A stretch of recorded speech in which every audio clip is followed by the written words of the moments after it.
आपका स्वागत है आपके अपने YouTube चैनल में। और आज की कहानी प्रसन्न रहने की कला। प्राचीन काल में एक संत थे। धर्म श्रद्धा के कारण सदा प्रसन्न रहते, चेहरे से उल्लास टपकता रहता।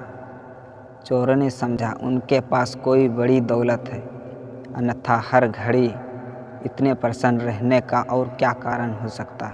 अवसर पाकर चोरों ने उनका अपहरण कर लिया, जंगल में ले गए और बोले, हमने सुना है कि आपके पास सुगदामणि है, इसी से इतने प्रसन्न रहते हैं, उसे हमारे हवाले कीजिए, अन्यथा जान की खैर नहीं। संत ने एक एक करके हर चोर को अलग अलग बुलाया और कहा, चोरों के डर से मैंने उसी जमीन में गाड़ दिया है।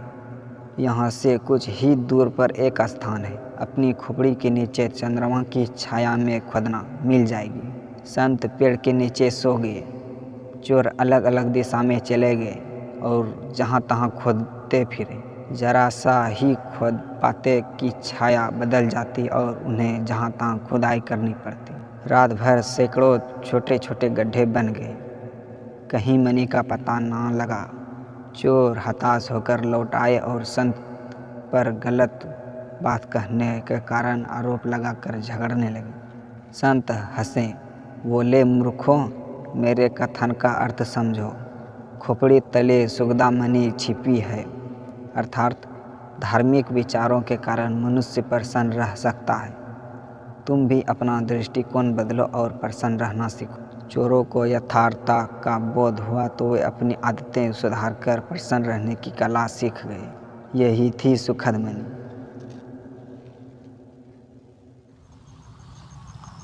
आपका स्वागत है आपके अपने YouTube चैनल। और आज का विषय है मेहनत के फल का महत्व। एक नगर में प्रतिष्ठित व्यापारी रहते थे, जिन्हें बहुत समय बाद एक पुत्र की प्राप्ति हुई थी। उसका नाम चंद्रकांत रखा गया। चंद्रकांत के घर में सभी का दुलारा था। अति कठिनाइयाँ एवं लंबे समय इंतजार के बाद संतान का सुख मिलने पर घर के प्रत्येक व्यक्ति के मन में व्यापारी के पुत्र चंद्रकांत के प्रति विशेष लाड़ प्यार था, जिसने चंद्रकांत को बहुत बिगाड़ दिया था। घर में किसी भी बात का अभाव नहीं था। चंद्रकांत की मांग से पहले ही उसकी सभी इच्छाएं पूरी कर दी जाती थी। शायद इसी के कारण चंद्रकांत को ना सुनने की आदत थी और ना ही मेहनत के महत्व का अभ्यास था। चंद्रकांत ने जीवन में कभी अभाव नहीं देखा था, इसलिए उसका नज़रिया जीवन के प्रति बहुत अलग था। और वहीं व्यापारी ने कड़ी मेहनत से अपना व्यापार बनाया था। ढलती उम्र के साथ व्यापारी को अपने कारोबार के प्रति चिंता होने लगी थी। व्यापारी को चंद्रकांत के व्यवहार से प्रत्यक्ष था कि उसके पुत्र को मेहनत के फल का महत्व पता नहीं। उसे अभ्यास हो चुका था कि उसके लाड़ प्यार ने चंद्रकांत के जीवन की वास्तविकता और जीवन में मेहनत के महत्व से बहुत दूर कर दिया है। गहन चिंतन के बाद व्यापारी ने निश्चय किया कि वो चंद्रकांत को मेहनत के फल का महत्व स्वयं सिखाएगा, चाहे उसके लिए उसे कठोर ही क्यों ना बनना पड़े। व्यापारी ने चंद्रकांत को अपने पास बुलाया और बहुत ही तीखे स्वर में उससे बात की। उसने कहा कि तुम्हारा मेरे परिवार में कोई अस्तित्व नहीं है। तुमने मेरे कारोबार में कोई योगदान नहीं दिया है, इसलिए मैं चाहता हूँ कि तुम अपनी मेहनत से धन कमाओ, तभी तुम्हें तुम्हारे धन के मुताबिक 2 वक्त का खाना दिया जाएगा। यह सुनकर चंद्रकांत को ज़्यादा कोई फर्क नहीं पड़ा। उसने उसे क्षण भर का गुस्सा समझ लिया, लेकिन व्यापारी ने भी ठान रखी थी। उसने घर के सभी सदस्यों को आदेश दिया कि कोई चंद्रकांत की कोई मदद नहीं करेगा, ना ही उसे बिना धन के भोजन दिया जाएगा। चंद्रकांत से सभी लोग बहुत प्यार करते थे, जिसका उसने बहुत फायदा उठाया। वो रोज किसी न किसी के पास जाकर धन मांग लाता और अपने पिता को दे देता और व्यापारी उसे उन पैसों को कुएं में फेंकने को बोलता, जिससे चंद्रकांत बिना किसी अड़चन के फेंक आता और उसे रोज भोजन मिल जाता। ऐसा कई दिनों तक चलता रहा, लेकिन अब घर के लोगों को रोज रोज धन देना भारी पड़ने लगा। सभी उससे कन्नी काटने लगे, जिस कारण चंद्रकांत को मिलने वाला धन कम होने लगा और उस धन के हिसाब से उसका भोजन भी कम होने लगा। एक दिन चंद्रकांत को किसी ने धन नहीं दिया और उसे अपनी भूख को शांत करने के लिए गांव में जाकर कार्य करना पड़ा। उस दिन वो बहुत देर से थका हारा व्यापारी के पास पहुंचा और धन देकर भोजन मांगा।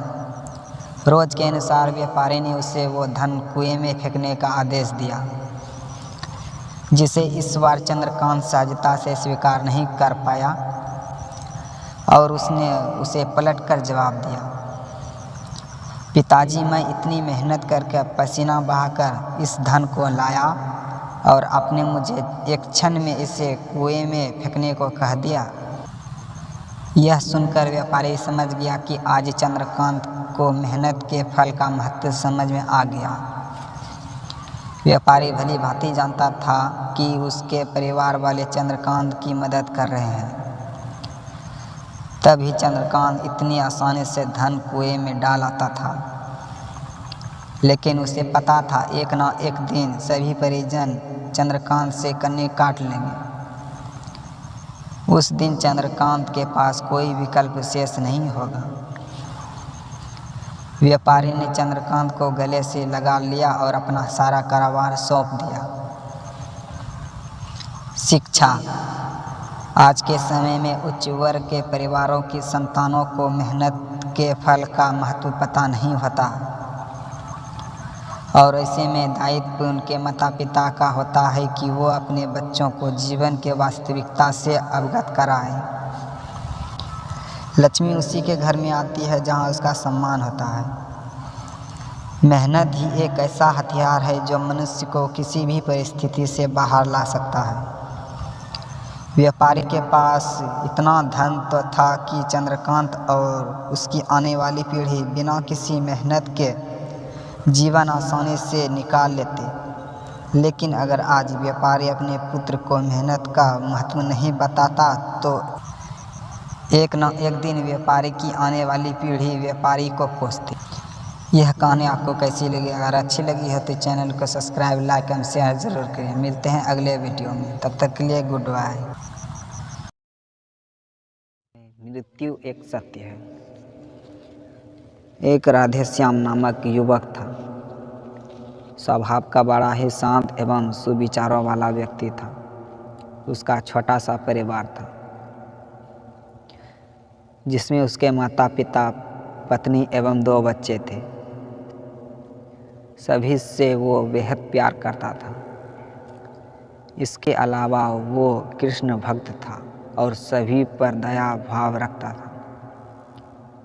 ज़रूरतमंद की सेवा करता था, किसी को दुख नहीं देता था।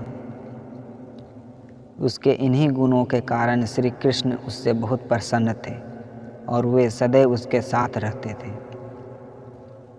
और राधेश्याम अपने कृष्ण को देख भी सकता था और बात भी करता था। इसके बावजूद उसने कभी ईश्वर से कुछ नहीं मांगा। वह बहुत खुश रहता था क्योंकि ईश्वर हमेशा उसके साथ रहते थे, उसे मार्गदर्शन देते थे। राधेश्याम भी कृष्ण को अपने मित्र की तरह पुकारता था और उसने अपने विचारों को बांटता था। एक दिन राधेश्याम के पिता की तबीयत अचानक खराब हो गई। उन्हें अस्पताल में भर्ती किया गया। उसने सभी डॉक्टर के हाथ जोड़े, अपने पिता को बचाने की मन्नतें की, लेकिन सभी ने उससे कहा कि वो ज़्यादा उम्मीद ना दे सकते और सभी ने उसे भगवान पर भरोसा रखने को कहा। तभी राधेश्याम को कृष्ण का ख्याल आया और उसने अपने कृष्ण को पुकारा। कृष्ण दौड़े चले आए। राधे श्याम ने कहा, मित्र, तुम तो भगवान हो, मेरे पिता को बचा लो। कृष्ण ने कहा, मित्र, ये मेरे हाथों में नहीं है। अगर मृत्यु का समय होगा तो होना तय है। इस पर राधे श्याम नाराज हो गया और कृष्ण से लड़ने लगा। गुस्से में उन्हें कोसने लगा। भगवान ने भी उसे बहुत समझाया पर उसने एक ना सुनी। तब भगवान कृष्ण ने उससे कहा, मित्र, मैं तुम्हारी मदद कर सकता हूँ, लेकिन इसके लिए तुम्हें एक कार्य करना होगा। राधे श्याम ने तुरंत पूछा, कैसा कार्य? कृष्ण ने कहा, तुम्हें किसी घर से एक मुट्ठी भर ज्वार लानी होगी और ध्यान रखना होगा कि उस परिवार में कभी किसी की मृत्यु ना हुई हो। राधे श्याम झट से हाँ बोलकर तलाश में निकल गए। उसने कई दरवाजे खटखटाए। हर घर में ज्वार तो होती, लेकिन ऐसा कोई नहीं होता जिसके परिवार में किसी की मृत्यु ना हुई हो। किसी का पिता, किसी का दादा, किसी का भाई, माँ, काकी या बहन। 2 दिन तक भटकने के बाद राधे श्याम को ऐसा भी एक घर नहीं मिला। तब उससे इस बात का अभ्यास हुआ कि मृत्यु एक अटल सत्य है। इसका सामना सभी को करना होता है। इससे कोई भाग नहीं सकता। और वो अपने व्यवहार के लिए कृष्ण से क्षमा मांगता है और निर्णय लेता है, जब तक उसके पिता जीवित हैं उसकी सेवा करेगा। थोड़े दिनों बाद राधे श्याम के पिता का स्वर्ग सिधार जाते हैं। उसे दुख होता है कि लेकिन ईश्वर की दी उसी के कारण उसका मन शांत रहता है। दोस्तों, इसी प्रकार हम सभी को इस सच को स्वीकार कर लेना चाहिए कि मृत्यु एक अटल सत्य है। उसे नकारा मूर्खता है। दुख होता है लेकिन उसमें फंस जाना गलत है, क्योंकि केवल आप ही उस दुख से पीड़ित नहीं है, अपितु संपूर्ण मानव जाति उस दुख से रूबरू होती है। ऐसे सच को स्वीकार कर आगे बढ़ना ही जीवन है। कई बार हम अपने किसी खास के चले जाने में इतने बेबस हो जाते हैं कि सामने खड़ा जीवन और उससे जुड़े लोग हमें दिखाई ही नहीं पड़ते। ऐसे अंधकार से निकलना मुश्किल हो जाता है। जो मनुष्य मृत्यु के सत्य को स्वीकार कर लेता है उसका जीवन भार विहीन हो जाता है और उसे कभी कोई कष्ट तोड़ नहीं सकता। वो जीवन के हर क्षेत्र में आगे बढ़ते जाता है।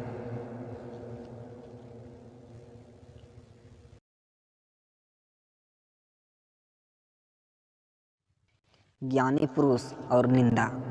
एक व्यापारी एक नया व्यवसाय शुरू करने जा रहा था, लेकिन आर्थिक रूप से मजबूत न होने के कारण उसे एक हिस्सेदार की ज़रूरत। कुछ ही दिनों में उसे एक अनजान आदमी मिला और वह हिस्सेदारी बनने को तैयार हो गया। व्यापारी को उसके बारे में ज़्यादा कुछ मालूम नहीं था, अतः पहले वह हिस्सेदारी बनने से डर रहा था, किंतु थोड़ी पूछताछ करने के बाद उसने उस व्यक्ति के बारे में विचार करना शुरू किया। 1-2 दिन बीतने के पश्चात व्यापारी को उसका एक मित्र मिला जो कि बहुत ज्ञानी पुरुष था। हाल समाचार पूछने के बाद व्यापारी ने उससे उस आदमी के बारे में अपने मित्र को बताया और अपना हिस्सेदारी बनाने के बारे में पूछा। उसका मित्र उस आदमी को पहले ही जानता था, जो कि बहुत कपटी पुरुष था। वह लोगों के साथ हिस्सेदारी करता और फिर उन्हें धोखा देकर जाता था। चूँकि उसका मित्र एक ज्ञानी पुरुष था, अतः उसने सोचा दूसरों की निंदा नहीं करनी चाहिए और उसने व्यापारी से कहा, वह एक ऐसा व्यक्ति है जो आसानी से तुम्हारा विश्वास जीत लेगा। यह सुनने के बाद व्यापारी ने उस आदमी को अपना हिस्सेदार बना लिया। दोनों ने काफ़ी दिन तक मेहनत की और बाद में जब मुनाफे की बात आई तो वह पूरा माल लेकर जब्त हो गया। इस पर व्यापारी को बहुत दुख हुआ। वह अपने मित्र से मिला और अपने सारी बात बताई और उसके ऊपर बहुत गुस्सा हुआ। इस पर उसके मित्र ने कहा, मैं ठहरा शास्त्रों का ज्ञाता, मैं कैसे निंदा कर सकता हूँ। व्यापारी बोला, वाह मित्र, तुम्हारे ज्ञान ने तो मेरी लुटिया डुबा दी। यदि आपके ज्ञान से किसी का आघात होता है तो किसी काम का नहीं।